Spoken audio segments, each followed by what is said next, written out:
I've actually had success with having people eat more. I think a lot of times what happens in the diet and fitness industry is people kind of neglect their health. They neglect what they look like. They sort of kind of lie to themselves that everything's okay until one day they look in the mirror and they say, oh, shit, I got to change something and I got to change something fast. And because they've been neglecting it for the last 2 or 3 years, they don't know where to start. So they go Google something or they go on YouTube. Maybe they try a fad diet. Typically, a lot of these fad diets or fad programs say they do like a Whole30 or a 75 hard program or something where they're just training their body to not eat food, right? All of these, Is that what they do?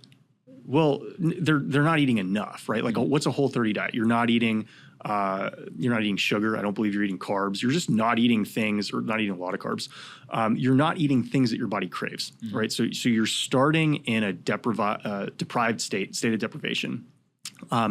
You end up, massively under consuming food and possibly over exercising. Your body doesn't like that.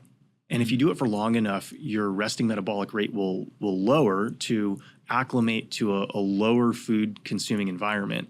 And so what ends up happening if you underconsume food too much for too long is your metabolism slows down, right? And so, sometimes I've worked with people who've been on, salad diets, and it's just like, dude, a rabbit. Yeah, like rabbits. Like sometimes if I work with a rabbit and I'm like, no, you should like eat a little bit more like a lion, they end up losing weight, right? And that's not supposed to happen. According So explain why that happens. My belief, and a lot of this is a work in progress. I figured out this fitness system years before I understood some of the science that substantiated why it worked. I knew this worked back in 2017. I didn't start to know why this was working until 2018, 2019, 2020, 2021. But what I think is going on is the endocrine system is massively underrated as far as a driver for fat loss and for muscle gain.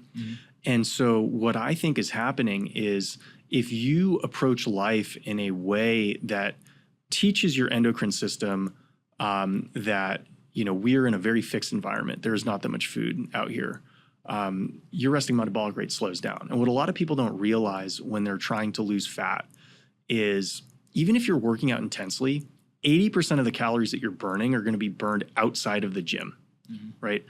And so a lot of times people will say, well, I got to go do all this cardio. I got to, go lift all this and that. Well, they're not thinking about how is this affecting the 80% of the calories that I'm burning outside of the gym. And the same thing is true with how they eat. You can actively withdraw calories from your diet, but that doesn't mean that there's going to be no impact on the amount of calories that you burn at rest.